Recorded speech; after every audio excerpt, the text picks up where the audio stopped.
இதுதான் நம்மம்மா lavender form. இது வந்து நயகரா ஃபால்ஸுக்கு பக்கத்தில் இருக்கு. நாங்கள் கிட்ட இங்கே வந்து நாங்கள் இந்த ஃபார்ம்லாம் போயிட்டு வந்தாச்சு. பேருங்களை பாம்புட்டா இருந்தோம். இப்போ எங்களோட ஊரில் எல்லாம் அம்மம்மா தெரியும் தானே, இந்த லாவெண்டர்ண்டா என்னென்னு தெரியும் தானே அம்மம்மா? லாவெண்டர்ண்டா என்னென்னு சொல்லுங்க பார்ப்போம். லாவெண்டர்ண்டா தெரியும். லாவெண்டர்ண்டா அம்மம்மா தமிழ்ல இது ஆவெண்டர்ன்றா சொல்கிறோம். அதுதான் லாவெண்டர்.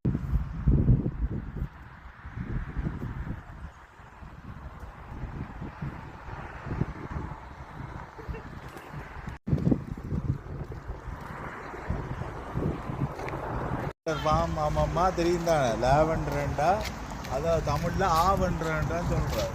இப்போ எங்களோட ஊரில் பார்த்தீங்கன்னா எங்கள் வீட்டுக்கு பின்னால் பெரிய இதோ கூட பெரிய தோட்டம் இருந்தோம் லாவெண்டர். அங்கே நாங்கள் தெரியும் தானே குறைய காசு. இங்கே வந்தால் இவங்க லாவெண்டர்ன்ட்டு இங்கே வேயை பிளக்கிற அளவுக்கு விலையெல்லாம் விற்கிறாங்க. அங்கே இப்படி இந்த விலையெல்லாம் இல்லை லாவெண்டர்ன்றார். இங்கே தான் இப்படி லாவெண்டர் இப்படி விலை விற்கும். இதில் வந்து இது வந்து ப்ராடக்ட்டும் விற்கணும். அதாவது வந்து soap, cream, can soap, lavender, சூப்பாக அதெல்லாம் விற்கணும். இப்போ நாங்கள் இது வாங்க போகிறோம். இது எங்கள் காலைகளுக்கு போட்டால் கால் சோப்டாக இருக்கும், நல்ல வாசமாக இருக்கும். இது எல்லாமே அந்த லாவெண்டர் ஐட்டம் தான் இருக்குது. இந்த ஃபார்முக்கு பக்கத்துலேயே ஒரு கடை வச்சிருக்கணும். இது கிட்டத்தட்ட ஒரு ஷோரூம் மாதிரி இருக்குது. ஆக்கள் வந்து வாங்குறதுண்டா இதில் வாங்கலாம். எல்லாமே இருக்குது.